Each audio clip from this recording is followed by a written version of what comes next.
Guys welcome back to a YouTube channel. आज मैं आपके सामने लेकर आई हूँ एक्सरसाइज 11.5। तो चलिए शुरू करते हैं।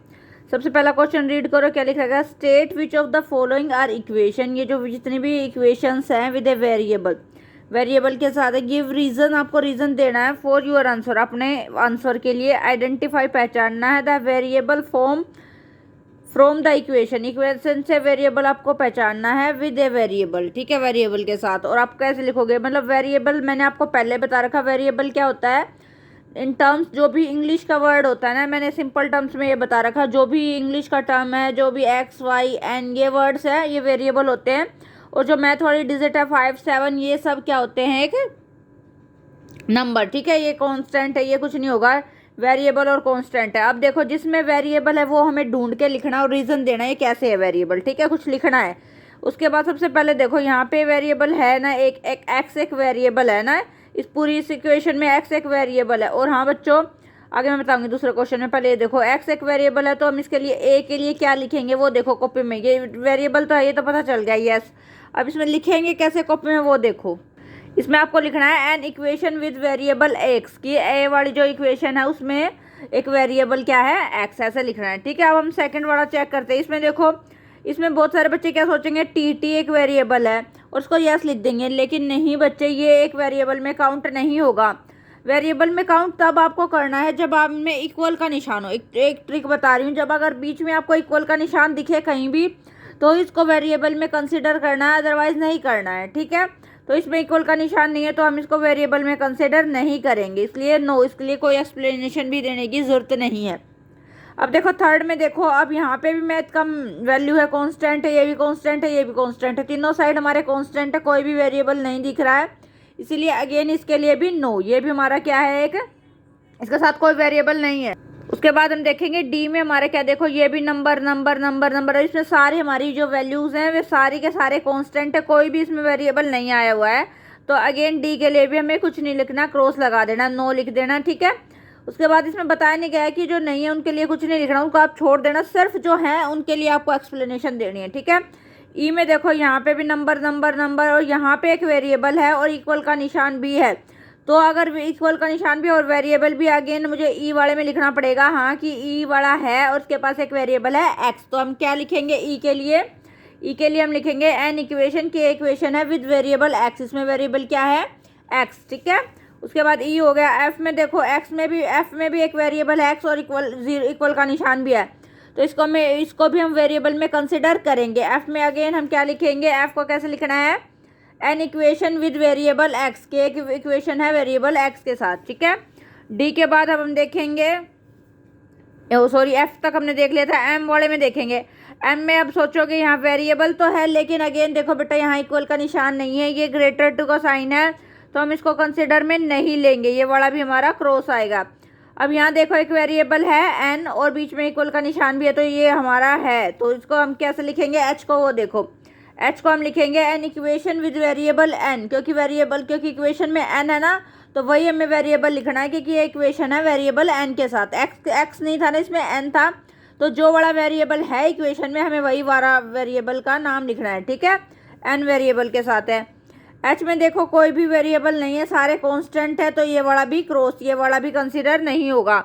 जे में देखो इक्वल का निशान भी और एक साथ साथ आपका वेरिएबल भी है, तो ये वाला हमारा काउंट होगा। जे के लिए आप क्या लिखेंगे कि वेरिएबल है पी, ठीक है। जे के लिए क्या लिखेंगे, an equation with variable P, कि एक इक्वेशन है वेरिएबल पी के साथ, ठीक है। उसके बाद के में देखो, के में अगेन हमारा इक्वल का निशान भी है और एक वेरिएबल वाई भी दे रखा है, ठीक है, और इक्वल का निशान भी है, तो के वाला भी है के, लेकिन के वाले के लिए लिखेंगे क्या, के वाले के लिखेंगे हम इक्वेशन विद वेरिएबल वाई के साथ है इक्वेशन, ठीक है, वाई है ना। उसके बाद आई में देखो, आई में वेरिएबल तो है क्यू, लेकिन इक्वल का निशान नहीं है, तो हम इसको भी कंसिडर में नहीं लेंगे। एम में भी वो वेरिएबल तो है, लेकिन देखो साइन नहीं है इक्वल का, ये तो लेस देन का साइन है, तो इसको भी हम कंसिडर में नहीं लेंगे। एन में देखो बहुत सारी कांस्टेंट है, सारी मैथ की वैल्यू है, कोई भी हमारा वेरिएबल नहीं है, तो इसको भी कंसिडर में नहीं लेंगे। लास्ट हमारा बच गया ओ में देखो एक्स हमारा वेरिएबल भी और इक्वल का निशान भी है, तो ओ हमारा होगा काउंट, तो इसके लिए क्या लिखेंगे, an equation with variable x, कि ओ वाला जो है इक्वेशन है हमारी वेरिएबल एक्स के साथ। इसी के साथ फर्स्ट पार्ट कंप्लीट होता है। अब हम देखते हैं इसका सेकंड पार्ट। अब देखो बच्चों सेकंड वाले में क्या बोल रखा है, कंप्लीट द एंट्रीज। आपको यहाँ पे जो एंट्रीज है ना वो कंप्लीट करनी है इन द थर्ड कॉलम, ये थर्ड वाला कॉलम है ना इसमें, ऑफ द टेबल के, ठीक है। यहाँ पे सीरियल नंबर है, इक्वेशन दी गई है, वैल्यू वेरिएबल की दी गई है, आपको बताना है कि ये सेटिस्फाइड, ये जो वैल्यू दी गई है वो येस या नो, दो चीज़ों में आपको स्लैश लगा रखा है ना, येस या नो, दो में आंसर देना है, ठीक है। आपको देखना है ये वैल्यू जो दे रखी है ये ठीक है या नहीं। सबसे पहली इक्वेशन है, आप देखो तीनों जो पहले ए बी सी तीन सम्स में है ना एक ही इक्वेशन है, सेम वही रिपीट हो रहा है, 10y = 80, 10y = 80, 10y = 80। तो हम इसको सोल्व करेंगे तो एक साथ हमें तीनों की वैल्यू पता चल जाएगी। देखो मैं 10y = 80 को पहले सोल्व करके दिखाती हूँ कैसे करना है। देखो बच्चों यहाँ मैंने लिख दिया 10y = 80। अब देखो 10 और y आपस में कोई निशान नहीं है ना इनके बीच में, मैंने पहले भी बहुत सारी एक्सरसाइज में बता रखा है। अगर दो कोई भी एक डिजिट है और एक वेरिएबल है और उनके बीच में कोई निशान नहीं है तो इसका मतलब उन दोनों के बीच में किस चीज़ का रिलेशन है, मल्टीप्लाई का। तो ये दोनों यहाँ पे क्या है आपस में मल्टीप्लाई, इनके बीच में कोई निशान नहीं है ना तो ये मल्टीप्लाई में है, ठीक है। अगर मैं इसको यहाँ 10 को ये यहाँ पे मल्टीप्लाई पे, अगर मैं इसको इक्वल के निशान के इधर शिफ्ट करना चाहूँ, इसको इधर टर्न करना चाहूँ तो क्या होगा, यहाँ ये मल्टीप्लाई का अगर मैं इसको इधर शिफ्ट करूँगी तो यहाँ पे ये डिवाइड में चला जाएगा। मैंने बताया था ना निशान चेंज हो जाता है, अगर इधर मल्टीप्लाई का है तो उधर डिवाइड हो जाएगा, उधर प्लस का है तो माइनस का है तो इधर आगे प्लस का हो जाएगा। हमेशा दूसरी साइड अपोजिट साइड जाते वक्त निशान चेंज हो जाते हैं, जिस चीज़ का सम था उससे अपोजिट हो जाता है। यहाँ मल्टीप्लाई का था इधर डिवाइड का आ जाएगा। अब ये 10 इधर आके डिवाइड में आ गया, अब कैंसिल, देखो 10 × 1 = 10, 10 × 8 = 80। हमारा आंसर कितना आ गया, y की वैल्यू 8। हमें एक बार में ही पता चल गई कि हमारी y की वैल्यू 8 है। अब जहाँ पे y की वैल्यू 8 होगी वो तो हम लिख देंगे यस कि भाई ये तो ट्रू है, और बाकी जो सम थे उनमें कुछ और वैल्यू दे रखी है गलत, उनको हम क्रॉस लगा देंगे कि ये वाली वैल्यू नहीं है, नो, क्योंकि हमें पता चल गई y की वैल्यू कितनी आई है 8। अब देखो तीनों एक ही सम तो एक ही है लेकिन वैल्यू तीन अलग अलग दे रखी है यहाँ। तो एक बार y की वैल्यू 10, एक बार 8, एक बार 5, इसलिए पता चला है एक वैल्यू ठीक है बाकी की दो गलत है। अब ठीक कौन सी है हमारी, ये वाली जिसमें 8 आया है, क्योंकि हमारा भी सोल्व करने के बाद 8 आया ना, तो मैं यहाँ पे क्या लिख दूंगी, बच्चों ने गलत लिख रखा है, यस लिख दूंगी। 8 वाले पे यस और ऊपर वाले पे भी नो, और ये 5 जहाँ लिख रखा है यहाँ पे भी नो, क्योंकि हमें पता चल गया है एक ठीक है, इसलिए बाकी निकालने की ज़रूरत ही नहीं है, क्योंकि ये 10 तो आ ही नहीं सकता, अभी सोल्व किया है, 5 भी नहीं आ सकता, तो बाकी में नो लिख दिया। और जहाँ पे जो हमारा वैल्यू आया है 8 तो उसके सामने लिख दिया यस। ऐसे आपको फिल करना, और यहाँ ध्यान न देना बच्चों ने गलती से किसी और की बुक थी उसने लिख रखा है, ठीक है। अब देखो अगेन अगर लगातार 3 क्वेश्चन सेम है, 4l = 20, 4l = 20, 4l = 20। अगेन आपको हर बार सोल्व करने की जरूरत नहीं है, एक बार सोल्व करो, जो आंसर आए उस पर यस लिख दो, बाकी के 2 आंसरों पे नो लिख दो, ठीक है। इसके 3 आंसर दिए गए हैं, एल की 3 वैल्यू है, अल्टीमेटली आंसर तो एक ही आएगा ना, वैल्यू तो एक ही आएगी, तो जो वाली वैल्यू आए उस पर यस लिख देना, बाकियों पे नो। दिखाती हूँ मैं कॉपी में। अब देखो क्या है, 4l = 20 है, ठीक है। यहाँ पे इन दोनों के बीच में कोई निशान नहीं है, तो अगेन मैंने बताया था ये किस चीज़ का निशान है, मल्टीप्लाई का। अब मैं इसको l के निशान के इधर शिफ्ट करूँगी, 20 के पास शिफ्ट करूँगी, इक्वल के निशान के इस तरफ, तो यहाँ पे l अकेला रह जाएगा, ये इधर शिफ्ट होगा, यहाँ मल्टीप्लाई में था, इधर आके क्या होगा डिवाइड में। अब 4 को 20 से डिवाइड करो, 4 × 1 = 4, 4 × 5 = 20, तो l की वैल्यू क्या आ गई 5।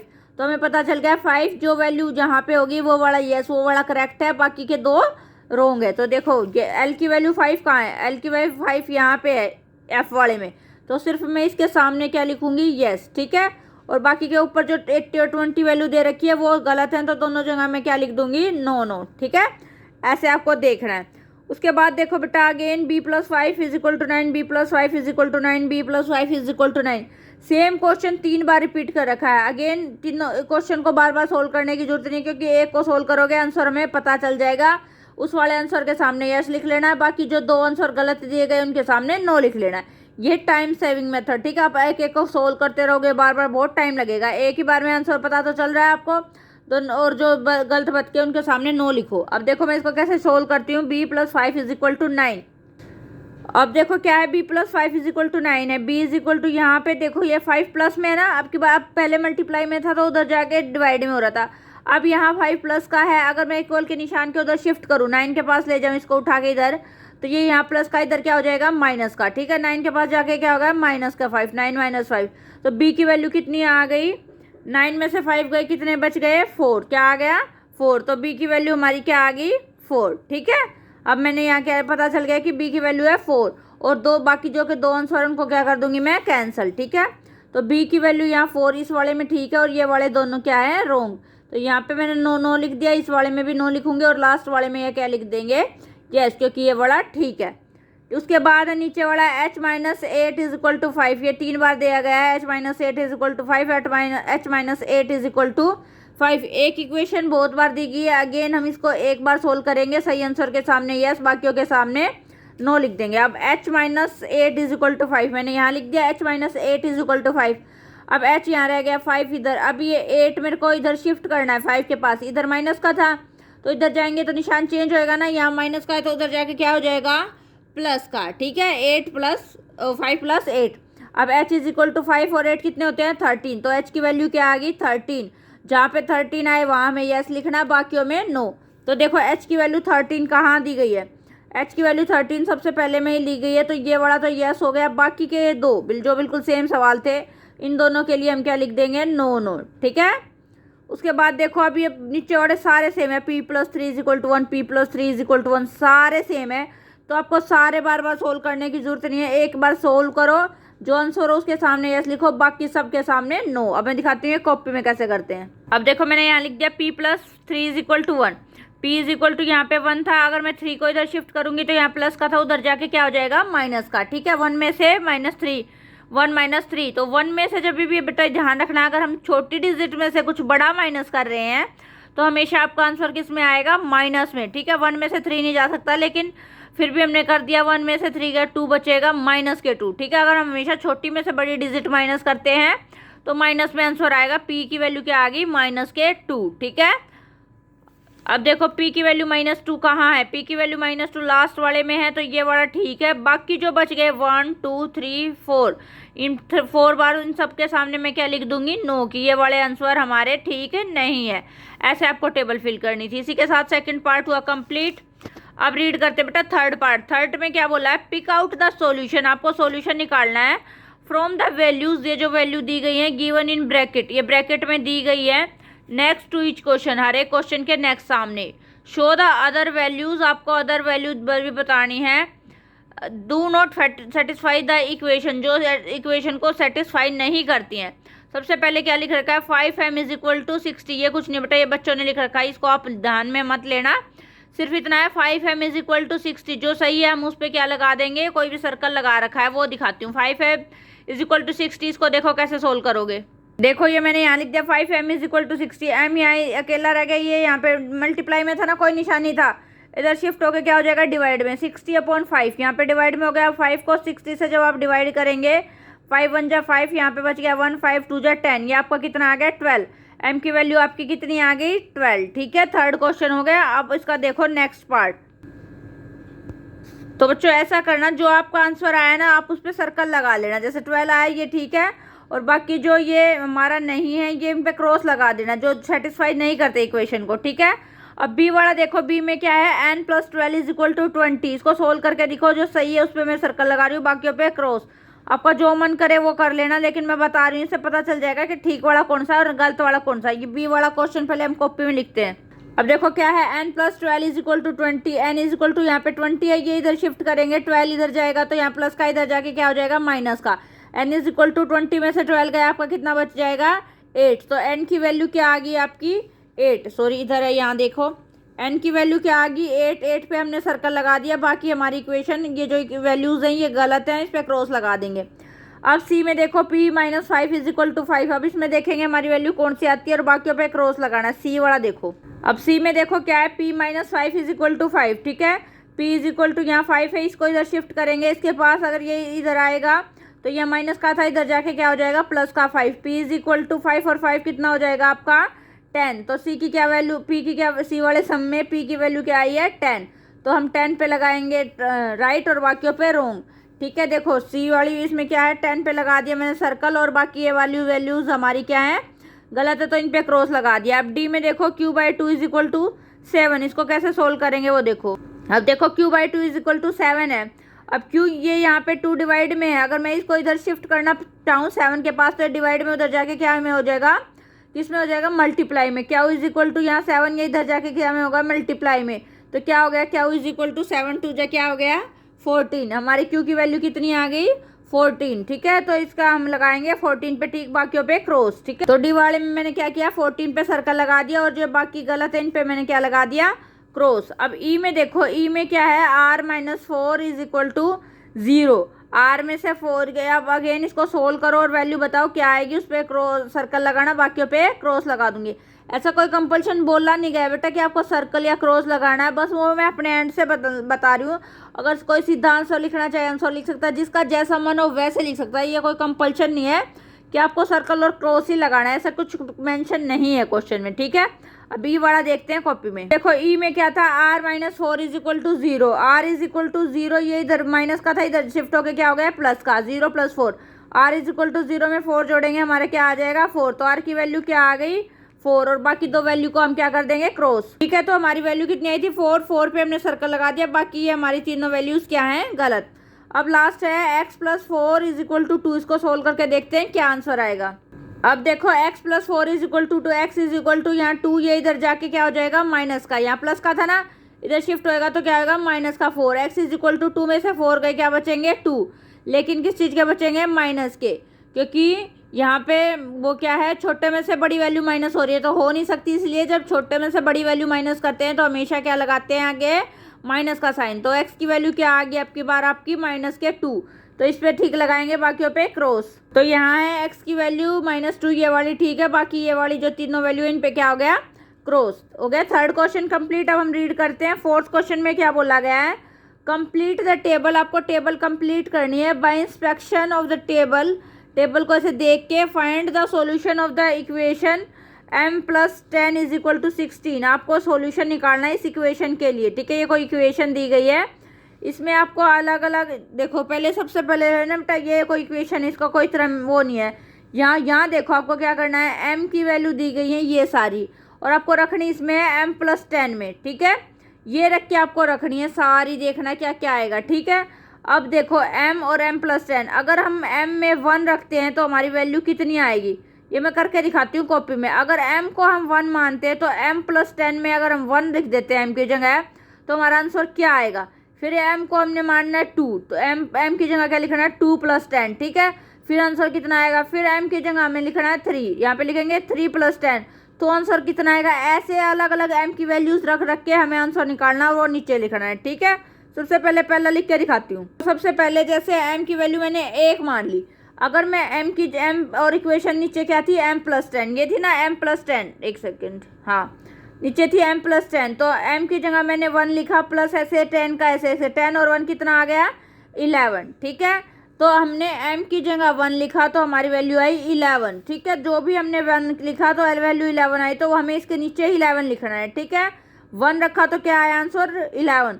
अगर m + 10 में हम वैल्यू 2 रखते हैं तो क्या आंसर आएगा वो देखो।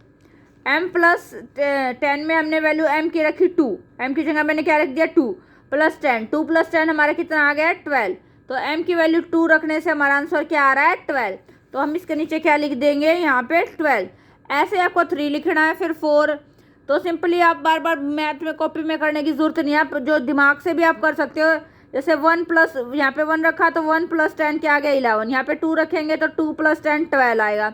फिर यहाँ 3 लिख देंगे तो 10 और 3 कितना हो जाएगा 13, फिर 4 रख देंगे तो 10 और 4 क्या आ जाएगा 14, 5 रखेंगे 10 और 5 15, 6 रखेंगे 10 और 6 16, 7 यहाँ रखेंगे 10 और 7 17, फिर 8 रखेंगे 18, 9 रखेंगे 19, 10 रखेंगे 20। ठीक है, आगे भी आपको फिल करना है, डैश डैश छोड़ा ना, तो यहाँ पे देखो बेटा ऊपर भी एक सीरीज सी बन गई है 1 2 3 4 5 6, काउंटिंग चल रही है 10 तक। फिर आगे भी ना देखे भी आप ऐसे भी दिमाग से लगा सकते हो कि सीरीज बन रही है, वही कंटिन्यू कर दो।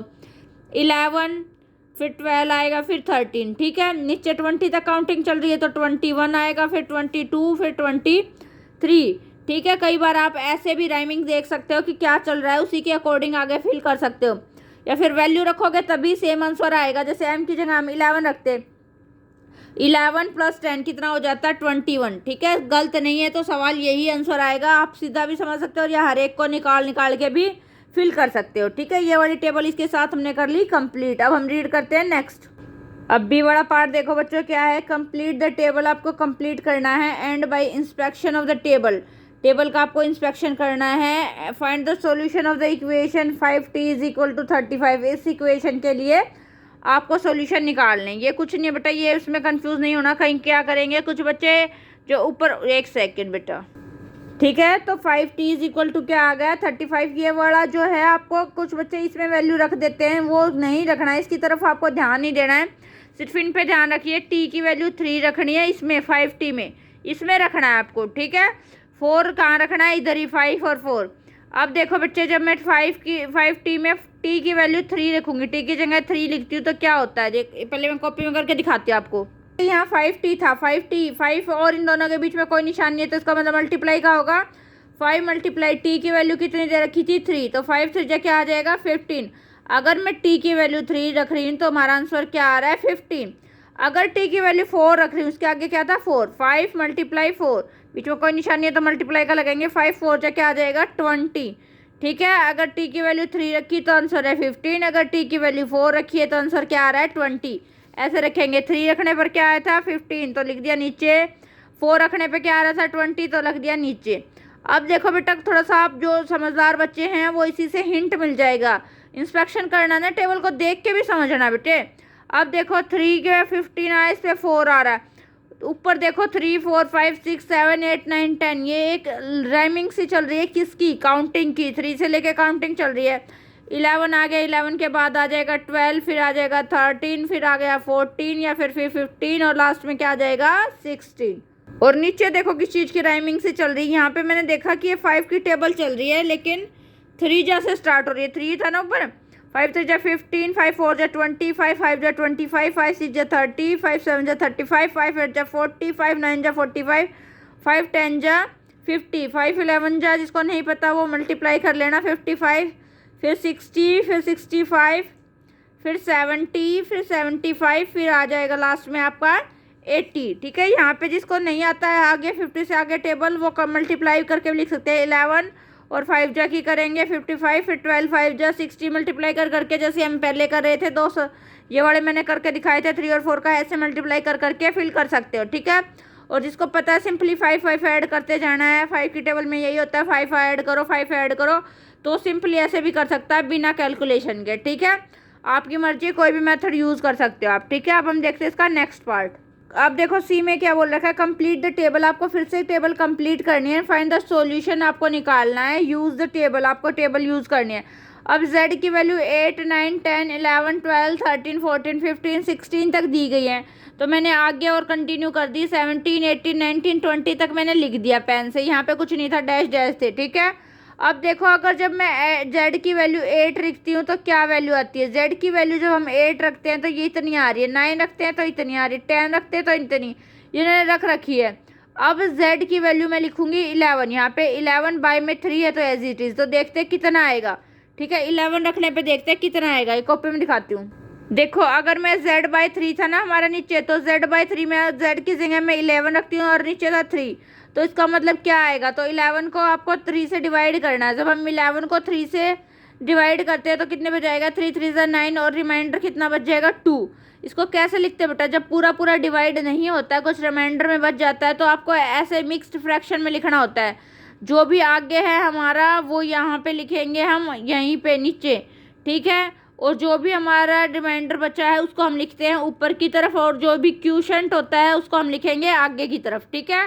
ऐसे अरेंज करके लिखना होता है मिक्स फ्रैक्शन में, ठीक है, क्योंकि यही इसका फिर आंसर है। ऐसे क्योंकि उन्होंने मिक्स फ्रैक्शन में दे रखा था ना आंसर, पहले वाले ये वाले जो आंसर है मिक्स फ्रैक्शन में दे रखे हैं, तो हमें भी डेसिमल में पॉइंट में नहीं निकालना, हम भी क्या करेंगे मिक्स फ्रैक्शन में आंसर देंगे, ठीक है। तो हमारा आंसर यहाँ क्या इतना है, 3 × 2/3, तो मैं यहाँ के क्या लिख दूँगी इस वाले में, ये साफ नहीं दिख रहा, एक सेकेंड, हाँ 3 × 2/3, तो ये हमारा यहाँ क्या आ जाएगा 3 × 2/3, ठीक है। ये हमारा आ गया वैल्यू। अब हम देखते हैं, अगर हम 12 लिखते हैं, z की जगह हम क्या लिखते हैं 12, तो हमारा कितना आएगा। अगर मैं z की जगह 12 लिख दूँ तो क्या आएगा, जैसे z/3 है तो मैंने लिख दिया 12/3, तो इसको डिवाइड करेंगे, 3 1 जा 3, 3 4 जा 12, तो हमारा क्या आ गया 4। तो z की जगह अगर हम 12 लिखते हैं तो हमारा आंसर क्या आ रहा है 4, तो हम क्या लिख देंगे z के नीचे बिल्कुल 4। ऐसे आपको फिल करना है, ठीक है। अगर 13 रखेंगे तो कितना रहा वो देखो। अब देखो अगर जब मैं 13 लिख देती हूँ जेड की जगह 13/3 तो डिवाइड करेंगे फिर से 3 और 13 अंदर 3 4 जा कितने पे गया 12 रिमाइंडर कितना 3 में से 2 गया 1 1 हमारा क्या बच गया रिमाइंडर। अगेन रिमाइंडर को ऊपर लिखते हैं क्यूशंट को यहाँ और ये वाले को यहाँ। ठीक है तो आ जाएगा 4 × 1/3 ऐसे लिखना है आपको 13 के नीचे जहाँ पे 13 लिख रखा है ना 13 के नीचे क्या लिखना है 4 × 1/3। अब जेड की जगह क्या लिख देंगे 14 ऐसे फिल कर करके देखना है। जेड की जगह जब हम 14 लिखते हैं 14 को डिवाइड करेंगे 3 से 3 कितने पे जा रहा है 3 4 जा 12 कितना बच गया 4 में से 2 गया 2। तो अगेन हम क्या लिखेंगे इस वाले को यहाँ और इसको ऊपर और ये वाले को नीचे। ठीक है तो आप हमारा आंसर आ जाएगा 4 × 2/3। ठीक है एक बार मैं ये देख लेती हूँ। फिर 15 है फिर 16 है 15 रखा तो हमारा सीधा कैंसिल हो रहा है 3 1 जा 3 3 5 जा 15 तो हमारा आ गया 5। और जब मैंने 16 रखा तो क्या आ रहा है 16 को 3 से डिवाइड करेंगे 3 5 जा 15 1 बच गया रिमाइंडर। तो फिर मैंने बताया था रिमाइंडर को ऊपर क्वेश्चन यहाँ डिवाइडेड नीचे। ठीक है 5 × 1/3। ठीक है ये लिख देंगे हमारा क्या आया 4 × 2/3 फिर 5 फिर 5 × 1/3। तो मैंने यहाँ लिख दिया 4 × 2/3 फिर आया 5 फिर आया 5 × 1/3। अब 17 18 19 20 लिख के रखना है। ठीक है फिर देखते हैं क्या वैल्यू आएगी। अब देखो z/3 में क्या आ जाएगा 17 रखना है ना। अब z की जगह इसको डिवाइड करेंगे 3 से डिवाइड करने पर कितने पे जा रहा है 5 जा पे 3 5 जा कितना आया 15 रिमाइंडर कितना बच गया 2। अगेन हम ये वाला क्यूशंट लिखेंगे यहाँ डिवाइड जो डिवाइडेंट सॉरी रिमाइंडर बचा है उसको ऊपर और डिवाइडेंट यहाँ ये नीचे 5 × 2/3 आ जाएगा 17 रखने पर। फिर हम रखेंगे z की जगह 18 को 3 से डिवाइड करेंगे कैंसिल करके 3 1 जा 3 3 6 जा 18 6 आ गया। फिर z की जगह हमने लिखा 19 हमारा डिवाइड किससे करना है 3 से 3 6 जा कितने पे गया 18 आपका बच गया 1। अब जो क्यूशंट है वो यहाँ आएगा रिमाइंडर ऊपर आता है और डिवाइडेंड यहाँ आता है 5 6 × 1/3 आ गया। अब लास्ट में था 20 जब हम 20 रखते हैं z की जगह पे 20/3 एज इट इज़ आ जाएगा जिसको डिवाइड करो 20 को 3 से 3 से डिवाइड कर दिया 3 6 जा 18 आपका कितना बच गया 2। ठीक है ये वाला हम डिवाइड ये जो है क्यूशंट ये यहाँ आएगा रिमाइंडर ऊपर ये वाला यहाँ पे तो आपका आ जाएगा 6 × 2/3। हमने 20 तक रखने थे ना तो जो भी वैल्यू आई है वो लिख दो। 17 लिखने पर 5 × 2/3 फिर 6 × 1/3 फिर 6 × 2/3। ठीक है ये सारी वैल्यू आपको लिखनी है 5 × 2/3 फिर 6 × 1/3 और 6 × 2/3 ऐसे आपको कंप्लीटली फिल करनी है। और दूसरा एक और मेथड है बच्चे अगर आप इतनी कैलकुलेशन नहीं करना चाहते तो सिंपली आपको क्या करना है कि इंस्पेक्शन जो आप माइंड से देख के बता सकते हो कि क्या चल रहा है। ऊपर तो मैंने बता दिया काउंटिंग से नीचे देखो आप 2 × 2/3 फिर 3 आ गया फिर 3 1/3 2/3। अब ध्यान से देखो तो देखो बेटा आपको क्या रिलेशन लग रहा है। देखो यहाँ पे 2 × 2/3 था फिर 3 आया फिर 3 1/3 ऊपर 1 आ गया फिर 3 का ऊपर 2 आया 2/3 फिर अगला वर्ड आ गया 4 फिर 4 के ऊपर 1/3 आया फिर 2 आ गया 2/3 फिर अगला वर्ड 5 आ गया फिर 1/3 फिर 2/3 आ गया फिर अगला वर्ड 6 आ गया 6 के आगे 1/3 आया फिर 2/3। ऐसे राइमिंग चल रही है। एक वर्ड आ रहा है उसका 1/3 और 2/3 साथ लगा दो फिर अगला वर्ड फिर उसके 1/3 2/3। तो ऐसे भी बच्चे कर सकते हैं विदाउट कैलकुलेशन जिसको माइंड में क्लिक हो रहा है हाँ भाई ये रिलेशन बन रहा है ऐसे टेबल आगे चल रही है तो ऐसे भी कर सकते हैं। अब इसका ये वाला पार्ट देते हैं डी कंप्लीट टेबल। आपको कंप्लीट करनी है टेबल इक्वेशन के लिए आपको m दिया गया है और m-7 बताना कितना है। m की जगह जब हम रखते हैं 5 m-7 में m की जगह रखते हैं तो 5 देखते हैं कितना वैल्यू आती है।